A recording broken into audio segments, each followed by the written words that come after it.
Be a flan, you must be swifter, the coarsest desert. With all the strength of a great moose plume. That's a dessert. I return. You must be singing Mulan, the desert version. The what? Dessert. Mulan, the dessert version. We're singing Be Mulan. a flan. Somehow I'll make a Make flan, a flan out of you. Yeah.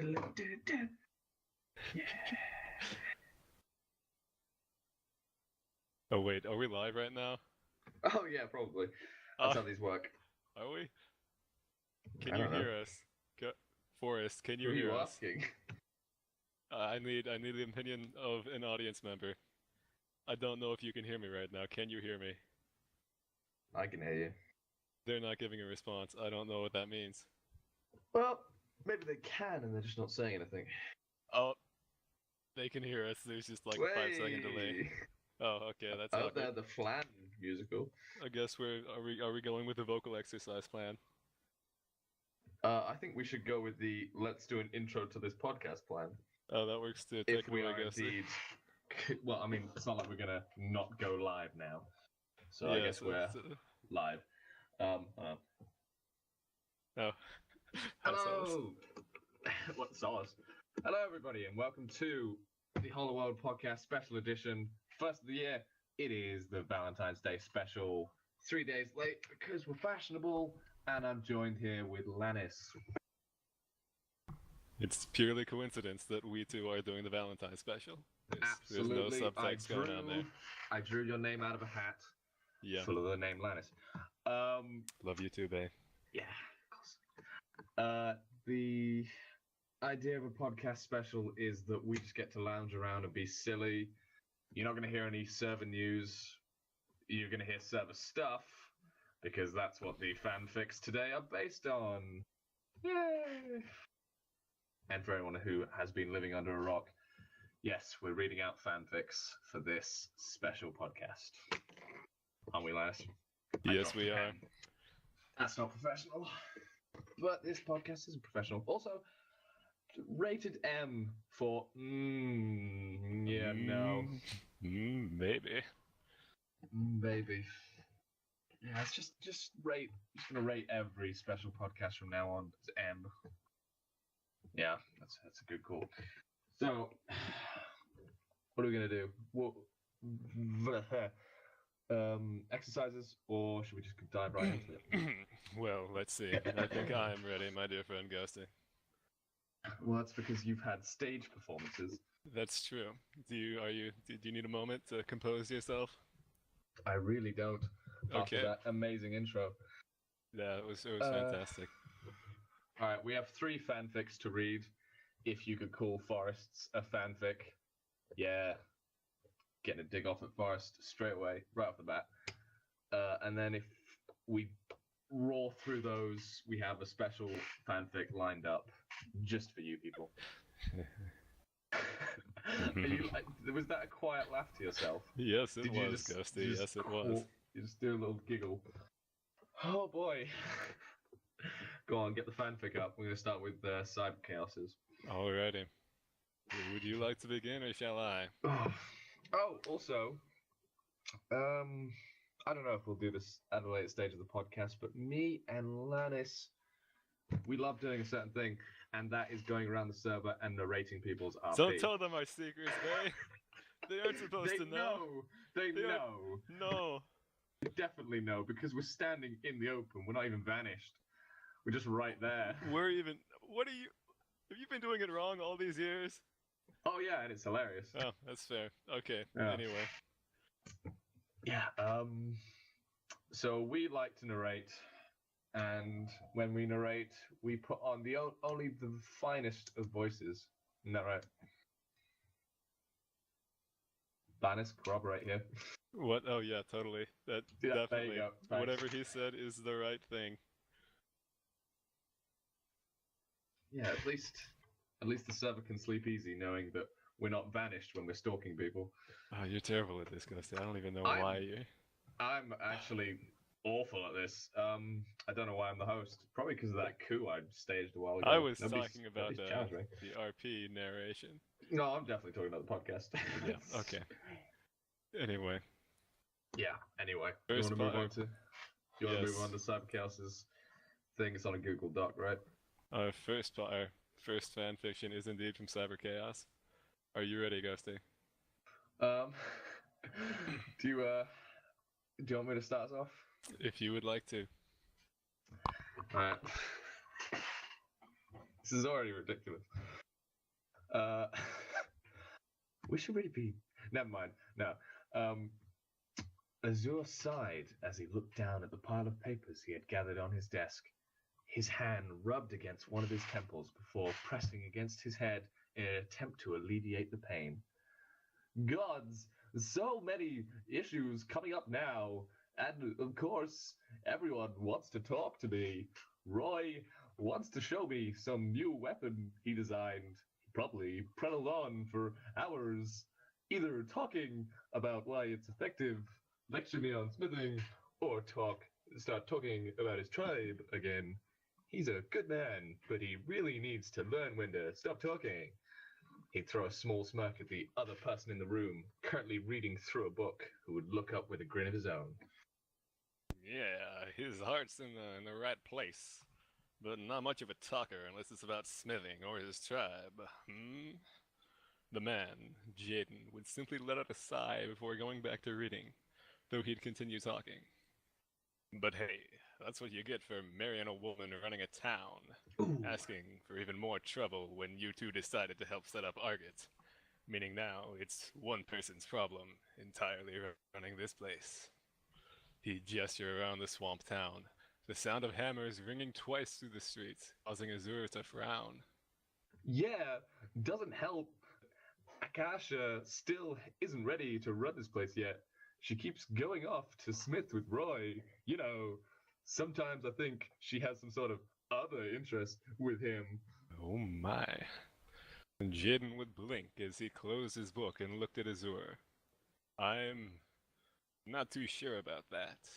They seem to act a lot more like siblings than they do lovers. Rated M for Perfect material for Lannis to be reading. Absolutely. Plus, Roy still hung up over Hannah. An interesting spelling, Hannah. The mention of the Sularian's woman would cause Azure to wince, looking back down at the papers with a sigh.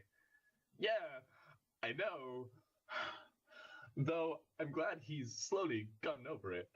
I wonder if he maybe got over it a bit too quickly. Looking through the papers for something else easy to get out of the way, Jaden would frown, a curious expression directed at Azure. How do you figure that? The man was gone for practically a year with his child, and... Actually, I'm not quite sure what that guard is to him. He'd rub his chin in thought, as Azure shrugged, not being successful in finding easier work. Hang on, you're gonna have to handle this paragraph, like half of it, because I've got a caller. That's fair. Wait, does that mean that I'm reading it? I guess so. I don't know either. He avoids talking to me about anything personal nowadays. Kinda miss the small chats we'd have, even if there weren't many of them. A grin would appear on his face as he spotted an order Roy put in for some materials. An easy read for sure, and one he could work on while still talking to his good friend. Jaden would chuckle as he heard this, walking over to look at the different papers, Azure blinking and raising an eyebrow as he seemed to grow a bit uncomfortable with Jaden being that close. The two men would blink, Jaden slowly turning as he realized how little distance was between him and the man who he slowly began to realize was much more than a friend. The distance between their lips would slowly grow smaller and smaller until they met. Holy shit. Met passionately, Jaden pushing Azure to the ground as he began to take his shirt off and... Whoa, wait, what are you doing? A blonde woman in an... Whoops, that was a woman's voice. Just pretend that was a woman's voice. A blonde woman in an elegant dress looked over at a paler, white-haired woman who would raise an eyebrow. Well, what? You didn't think we were going to leave it kissing, did you? Where's the excitement in that? The paler woman replied in a huff. I'm very confused right now. Look, Lily, we can't put that in there. It's vulgar. The blonde woman would be blushing as she reprimanded her co-writer while looking down at the parchment they were writing on, two slightly different writing styles being evident. It's not vulgar, Nerith. It's sensual. People like reading that kind of thing. Though, I suppose this does more appeal to women rather than men. Do you think we should have Roy look over it and see what he thinks? Lily would rub her chin as she sat back, looking over the writing again before it was snatched out of her hands by a very stern-looking Nerith. We are not showing this to Roy, or anyone else for that matter. I only agreed to write this with you because we were both bored and I didn't want to listen to that man prattle on about smacking metal for a few hours. Furthermore... As she began to say more, a knock would be heard on the door before Azur poked his head in, very confused. Is something wrong? We heard you two begin to raise your voices. A head of black hair and a black cloak would also poke his head in over Azur's. Did something happen between you two? If so, I'm sure Azur and I could find some way to help you two calm down. Upon saying this, the two women would begin blushing, though Lily would smirk as she looked over at Nerith, who would sigh as she shook her head, grabbing the parchment and tossing it into the fire, causing a frustrated groan to emanate from Lily. See, this is why we can't have nice things, Nerith. You and your ideals. Pouting, she'd cross her arms and flop against the back of the seat she was sitting in as she watched the fire. The burning scraps of the story the two had written were bored. I'm finishing the story, thank you. What? Burning scraps of the story the two had written well bored, slowly diminishing to unreadable ashes. That's the end of the story. That's the end of the story. You were gone for like 3 minutes, dude. Because I tried to get rid of the cold caller. He wouldn't leave. I dealt with the cold caller, and now I'm back. That is a very ominous way of phrasing that. Oh, I meant it to be. Oh boy, you missed the entire story. What happened with Jaden and bad Christopher Walken? it was too meta for you. Okay, so Jaden and I think it was Azur, they started making out and getting like all hot and heavy. It's revealed that the whole thing was a fan fiction written by Nerith and some other lady that I forgot the name of. Mother of God. You can't pay for this kind of entertainment. Lily and Nerith. And then, Did they start making out? And no, they didn't start making out. That was inside another fanfic? No. Should we edit the Google Doc now and add that in, and then say Lannis and Ghost burn that fanfic? Yes. Okay. What do you think happens? We end the story with Nerith, with Azur and Jaden. We ended it with them poking their head in to find Lily and Nerith being arguing with each other about the fanfic that was in this fanfic, and then the fanfic. I'm sorry you had to go through all that raunch alone. I really am. Yeah, it was terrible. Oh man. Yeah, I don't know thank you, Cyber Chaos, for your submission. I don't know how I'll survive. It's too scandalous for me, Ghosty. I know. But you knew what you signed on for when you agreed to this podcast, and that wasn't that I'd leave you halfway through to deal with the rest of the story. Did you have to do Azur's voice as well? I did, and I realized Christopher Walken. No, not really. I tried, but it didn't happen. But like halfway through, it switched to being female voices, and I did not get the memo until after I started speaking. So I think that's the best thing that could happen. Yeah. Well. So, what's next on the menu? Me apologizing again. Sorry. And I guess we'll move on to forests now. Yes, indeed. Yes, indeed. Okay. Forests is short and sweet. So, how do you want to split this? Let me find it. There you are, fanfic. Would you like? Oh, that's just wrong. Really? Would you like to read the first one? You know, Or I think I'm just going to. You just want to read it sentence by sentence. Let's just read it sentence by sentence, subbing in. With me starting first, so you don't have to read out what I just read in my head. You're welcome. See, I treat the guests on this podcast nicely. Yeah. Okay. This is just silly on the face of it. Jarrett slowly swung down the pickaxe, his red shirt tied loosely around his lower torso. His top half had no clothing, and his clean waxed chest was on view. By the way, it's immediately not canon, because when would Jarrett shave his chest? Exactly. Doesn't make sense. Enter Cloud, dressed in only a short maid's outfit. Lemonade. Should I do that as well? Yeah, you got it. It's better if we do. Yeah, okay. God. Lemonade, my lord, Cloud said with an anime girl laugh to follow. I love you, said Jarrett, moving to hug him and give his bum a little pat, taking the lemonade and moving to continue his work. The end of the first one. A little pat, she says. A little pat. The second one is my personal favorite out of the two. That's fair. Can I, should I start us off? And you may begin. Okay. Tzemek was sat at her desk reviewing some weird flower stuff like normal, considering how to change a human girl's eye into a flower. Huh.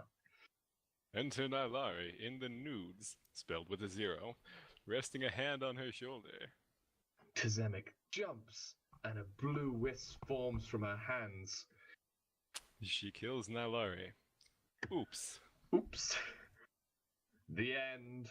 Lannis and Ghost kiss. Okay, we can't show that on broadcast. I'm sorry, it's in there now. You know I don't have time to edit. Yeah, that's fair. That's timeless now.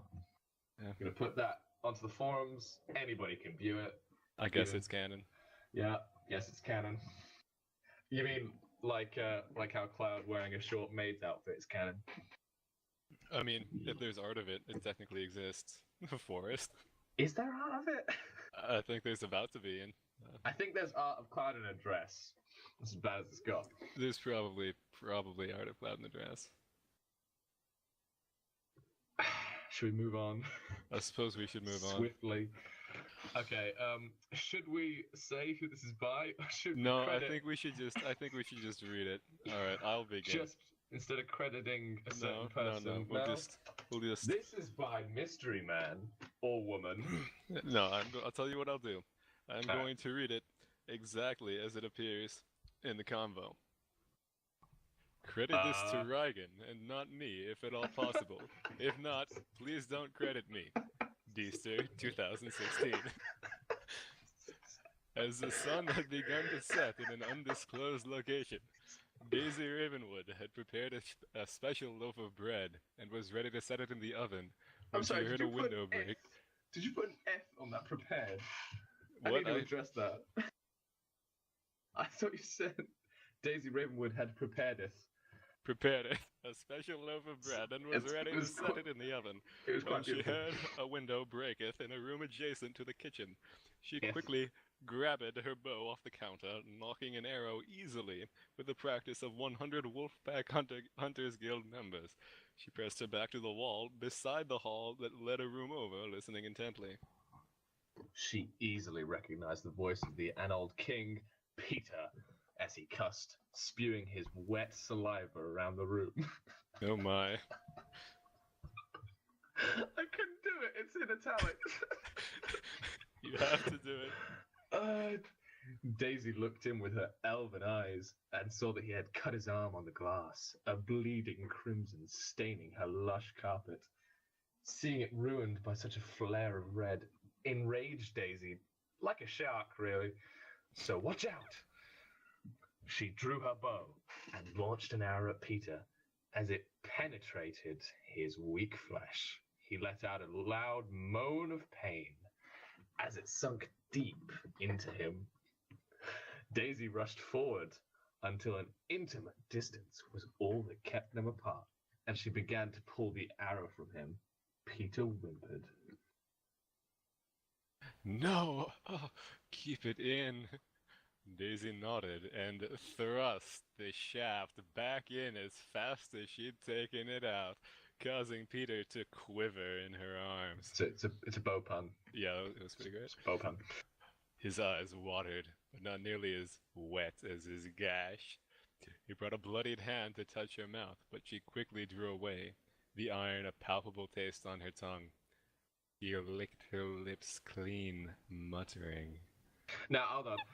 I'm pretty sure that D is aware of what one of those words meant, so I am so glad I said M for mature at the beginning of the podcast. This is now where it becomes M for mature. If you're under 14 or you don't have your parents' permission to be here, you should probably go away now. Under 15? I said 14. Oh, I say 15, and I'm the host. Well, I mean, that's fair. Not there, Peter. Peter's hand slowly fell limp, a problem the rest of him began to face as the last of his fluids leaked from his cuts. Not 6 inches from her, I phrase that poorly, he died. It was only then that Daisy realized the ruse she'd fallen for, as a rumble echoed from the kitchen. She stood, leaving her bow and quiver by Peter's side, who's still dead, rushing back to the kitchen, only to see Lion Fang's supple thighs as she bent over, struggling to insert the loaf into the oven. Oh God, I'm not comfortable anymore, Ghosty. Keep going. What does a goat sound like? It'll never fit. It's too big. Bah. Daisy, all this yearning she can muster. Oh my God. From her sweat and tear-ridden sessions with Somnestra, her bow dominating superior within the Rangers. Her dominating superior. I don't know where I got bow from. I think you tried to make it make sense. That's fair. Yeah. To sneak behind Lion Fang. Daisy slowly reached her articulate, slick arms around Lion Fang's to help her insert the bread, softly whispering into her ear. Only if you... Wait, what voice should Daisy have? I don't know. It should be gentle. Only if you force it. Oh my God, you're bad at this. You need a gentle touch to make things work. Thank you, Batman. That was far from Batman. The heat from the oven had its impacts on them as they worked so close to each other, and perspiration had riddled Daisy's soft skin, so close to the tender fur of Lion Fang's legs.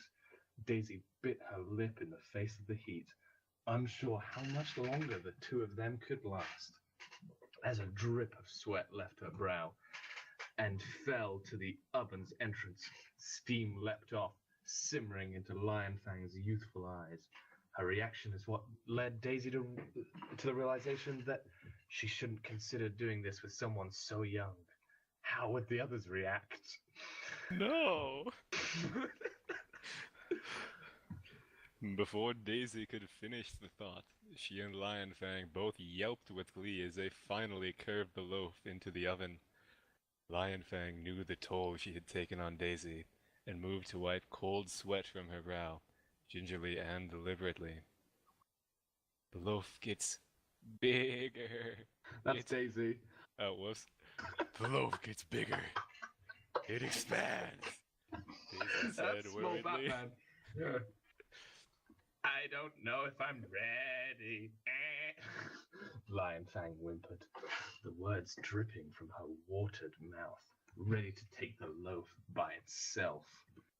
Daisy knew there was no going back, though.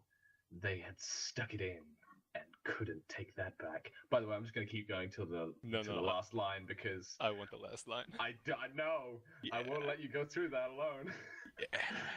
She braced herself against the door as she slammed it on the oven. Lion Fang's mask fell to the ground, and it pounded off the hardwood. Iltheliol's blonde hair pooled out from his visage and Daisy knew the stigma could be more easily avoided. Ilthilior's voice squeaked. My persona costume! And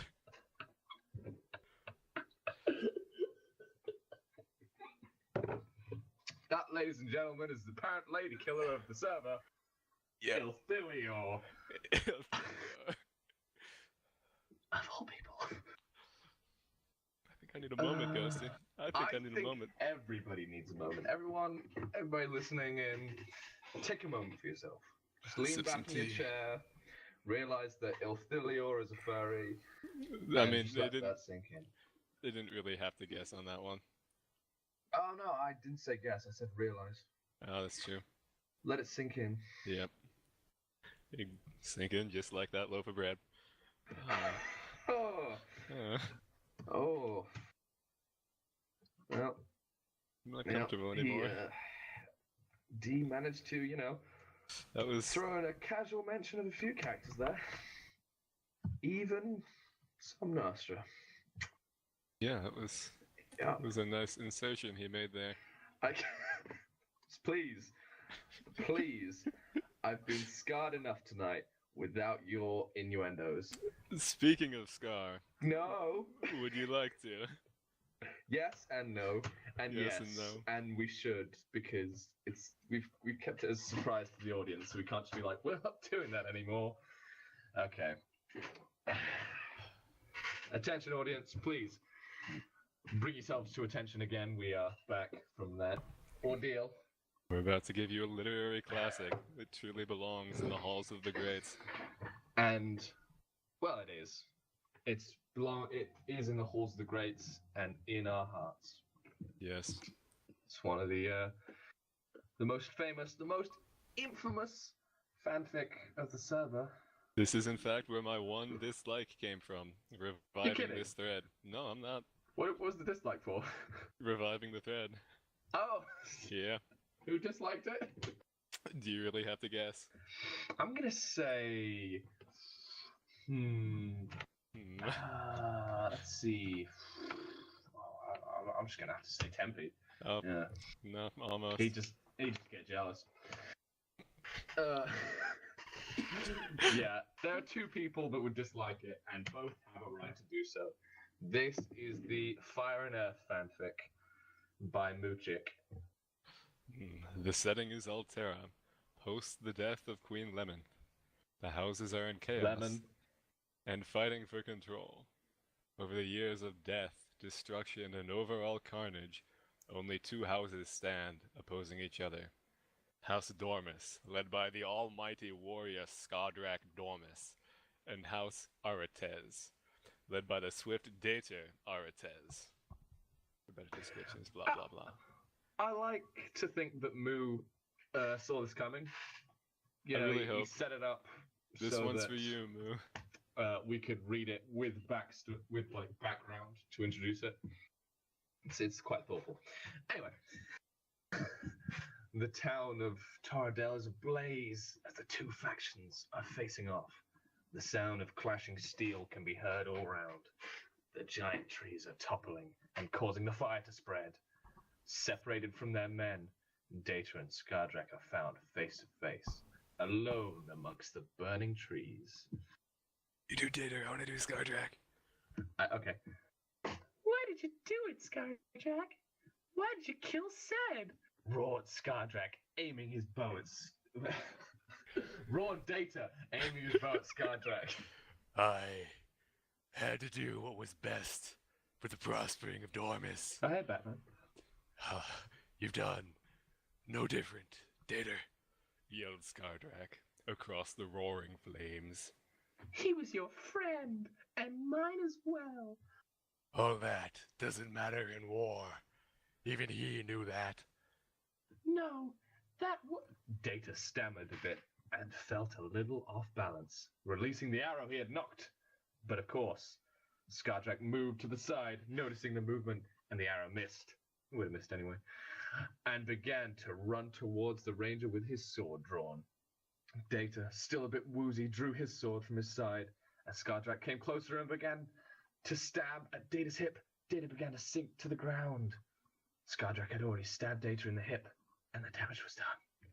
This isn't right, Skardrak thought to himself. This isn't a victory at all. Hey, get up, Data. I know you're more than that. Data was unmoving, besides some faint breathing. It didn't help that he was also bleeding all over the grass. I won't let it end like this, he thought, while picking up Data's body and carried it with him and eventually hid Data among his things. Don't question my logic, this isn't important anyway. The next day, the next day, Skardrak had Data a bed in his personal quarters and had his personal doctor see to Data's personal wounds. I added the last personal because rule of 3 is important. I really felt it made it more personal.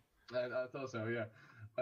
Data himself has yet to awaken. Skardrak sat next to his bed and started pondering. Why did I take the risk in bringing him here? It's the Batcave. Anyone were to find out, I would be finished. They'd know I'm Bruce Wayne. I just couldn't let him die there, though. I thought Bruce Wayne was Superman. We needed to have a fair fight before I can let him die. He looked over at Data resting in his bed. Skardrak smiled. Even when we were friends, I've never seen him so peaceful as he is now in his sleep. Skardrak leaned forwards towards Data's face and moved a bit of his hair out of the way. What am I doing? Question mark, exclamation point. Skardrak quickly moved away and looked away, blushing, only to take another glance back and smile. At this point, Data began to awaken. His eyes began to dart all over the room, and then he shot up to a sitting position on the bed. Ah! Data moaned, clenching his right side where he had been stabbed. Where am I, Skardrak? Yelled Data. Shh, not so loud. I was being loud. Someone might hear you. You're in my private quarters, said Skardrak. Why am I here? Why didn't you kill me? You collapsed during our fights onto my blade. No. I had no intentions of killing a sick man. That's totally what happened. Don't question it. It happened. I have my own standards, you know. If I left you there, you would have died. But I had wanted to end this with a fair fight. So I snuck you in with me to be treated by my best doctor. Well, thanks. Yes. It's the least I could do. For an old friend. That time was long ago, Skardrak. I can't forgive what you have done after Lamin's death. Oh, as if no one else was out there killing. Might I add, you were one of them. Nope. You know better yourself. Nope. I don't kill my friends, though. There was an awkward pause after this. Well, anyway, we can't have our fight until you're well again. I'll take care of you in the meantime, he coughed. In a manly way. Happy Marinbane.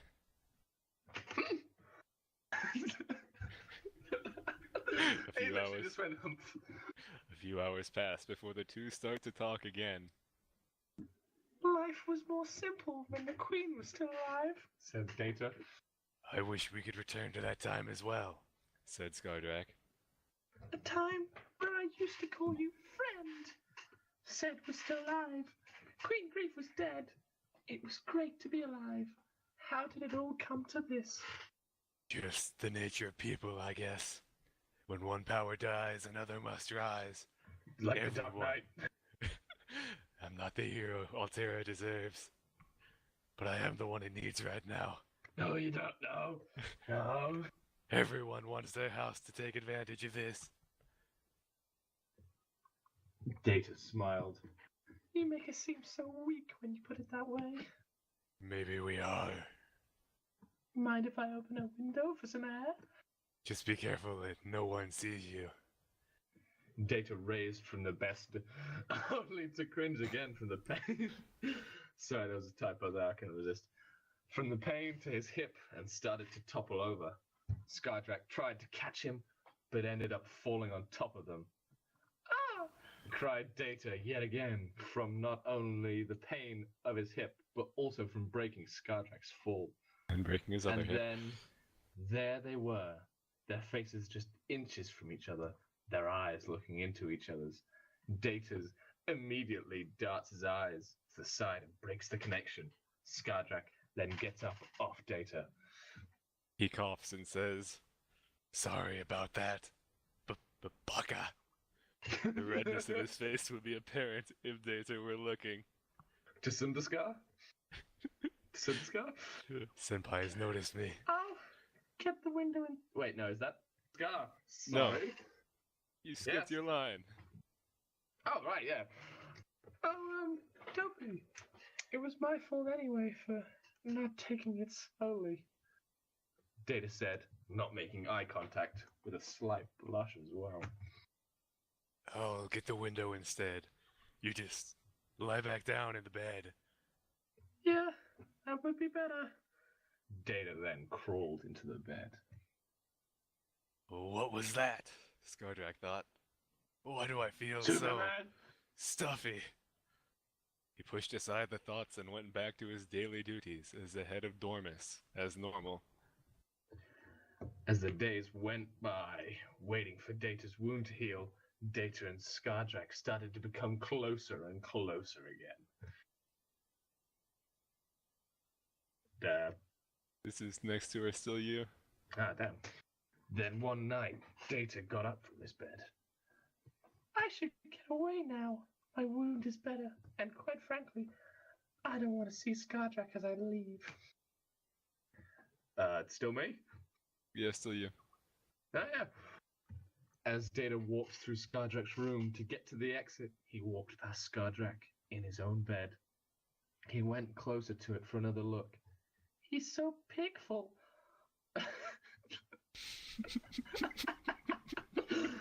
Oh, so savage. He thought with a stroke of Skardrak's hair. If only we didn't have this war. And then Data leaned over Skardrak's sleeping body and placed his lips on Skardrak's for an instant. Then immediately retracted. Why did I do that? I need to get out of here. Data walked to the door, but then... Where are you going this lovely night?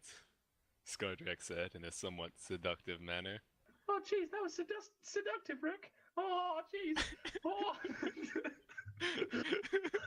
Data blushed. Data blushed. The dark in the room covering it up mostly. The cut is healed now, so I thought it would be easier to sneak out at night. Oh, now, I think you forgot something, Skardrak said while opening his bed chest, only to retrieve Data's bow and quiver, and handed them to Data. Data went to grab the bow that was handed to him, but instead was surprised to be pulled into and embraced by Skardrak as he pulled Data in for another kiss. Data pushed Skardrak back and with a hushed yell said, "I'm married!" No, what are you doing? Still being held though. With each day we stray further from God's light, Ghosty. We do. Oh well, that's no fair. You did kiss me first, said Skardrak, moving back in to finish what he started. This time Data blushed and let it happen. Sparks flew in their heads as it happened. Heat pooled throughout their bodies as it continued, and then Data finally broke the contact. Never have we ever had a fanfic so hot. And so earthy. God damn it. I should leave now. Data said with his face as red as a tomato. Or a tomato. He opened the door and took a final look back at Skardrak. Not entirely sure what tomato has to do with this fanfic, but Well, take care. Chances are we'll have to, you know, Not in front of the children! said Skardrak with a saddened look on his face. Data nodded and took off through the door. A few minutes later, bells started ringing outside. Skardrak recognized these bells as alarm bells for the keep. Oh no! Yeah, this is you. Was he caught? What's happening? Skardrak grabbed his sword as a soldier rushed to him and yelled, "Avatar's troops have breached the gate!" How old is this guy? I don't know. Skardrak's eyes widened in surprise and asked, "Was Dater Arates among them? Among them? To you in there." There it is. Kind of so Not that we saw, sir. Okay, return to the... A loud voice. Oh wait, that's you. No wait, that's still me. A loud Well, it voice could be a roared different- throughout the keep. Could be a different voice. Okay, you can do this one. We have caught Data already. Oh no, not now. Skardrak ran from his room towards the source of the voice to find Data being restrained by 2 soldiers, but otherwise unharmed. Data I guess smirked. this is. I guess this is it, huh? Sorry, I interrupted you, It's narrator. okay. I'm sorry that I interrupted your line, which was kind of my line. This is getting confusing now, man. Okay, you... Yeah. Silence it is come. Said one of the soldiers, holding him down. Skardrak frowned and just watched. "Bring him with me," he said, while walking towards the courtyard where a majority of the fighting was taking place. Oh yeah. The soldiers did as ordered. But one question. What are you going to do with him, sir? Skardrak brushed it off and proceeded to the courtyard. The courtyard was full of soldiers and clashing steel. It was a ghost of the former beauty it once had. Oh, Skardrak's voice boomed over the battlefield, and all were listening. "Attention, all soldiers of Arates and Dormus. We of House Dormus have captured the Arates leader. Cease all fighting at once, or his life is forfeit." The soldiers looked and saw Dater. Their jaws were agape at the sight. "I have decided to finish this war with a simple duel between Dater Arates and myself, Skardrak Dormus." Not in front of the children. Then, in a quieter tone to the soldiers holding Dater, "Get this man dressed for battle. Nothing but the best for him. I want this to be a good, fair fight." Yeah, are you sure that's a good idea? Stab at the soldier. Did I stutter? Get him dressed in what he wants, said Skardrak, dismissing them. The soldiers saluted and took Data with them. Data looked back with a confused look towards Skardrak. Skardrak then turned back to the crowd and announced, "The duel will be in an hour, here in the courtyard."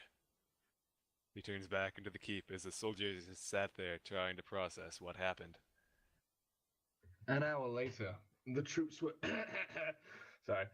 This is what we do warm-ups. Were rallied into a circle in the courtyard. Data had been brought out and Skardrak had emerged from the keep towards the middle. The soldiers were cheering in the crowd for their own crowd Crowd for their own house to win. To win it. To winneth. Data and Skardrak moved to the middle of the circle. Well, I guess this is it. Said Data with a slight frown. I guess so. Ellipsis. Said Skardrak in return. Said Skardrak, return the sad look. Again, your mind just fixes it. But then who was phone? Well, I came here for a fight to the death. No, in front of the children. Data said, while drawing his blade and backing away. Skardrak did the same, unsheathing his bastard sword. The battle raged on, steel clashing steel, sweat pouring down both the combatants' faces. However, Data began showing more signs of fatigue. Data, being a ranger at heart, was no match for Skardrak in close-range combat to begin with, and he knew this. Skardrak charged towards him with his blade. Data tried to parry the blow, but couldn't handle the power behind it. This time, his sword dropped from his hand, and Skardrak's sword sunk into his chest. Skardrak's eyes opened in shock at what he had just done. He leaned into Data as the crowd became as rowdy as ever. Crowd became as rowdy as ever as the cheers of Dormus overpowered those of Arates. He asked, "Why did this have to happen?" It's just the nature of people. Isn't that what you said? Data Weekly, that was totally him dying. Data Weekly said, just leaning on the sword, impaling him with a smile. This is just wrong, though. Skardrak was on the verge of tears when Data then cut him off. I love you, Skardrak, said Data, as he used the rest of his strength to pull Skardrak in for one final kiss. Sorrow filled Skardrak knowing that this was the end. Data became cold and lied there. Dead. Lay there dead. How could this happen to me? I made my mistakes. Got nowhere to run. The night goes on and on as I'm fading away. I'm sick of this life. I just want to scream. How could this happen to me? Hello, darkness, my old friend. I've got to talk with you again. No, I'm not going full hog like you did. That's enough for me. Damn. That was terrifying. And then, of course, it can't end like that. Can it, fellas? Can it? No, it can't. Plot twist. Data is revived by the Sisterhood. Scar and Data unite houses, take over Alterra, and live happily ever after. It's headcanon now. Yep. Sorry, Sam. Yep. Their marriage was doomed anyway. Skardrak is just too powerful a lover. I can't believe we did that. We did it. It was the thing that happened. That was the Valentine's Day Special fanfic episode. Yay! That was terrifying. Extremely. I don't think I'll be able to sleep tonight. No. No. At least the love of Data and Skardrak that I know to be true will burn warmly in my heart. As for the rest of the gross stuff, I don't know.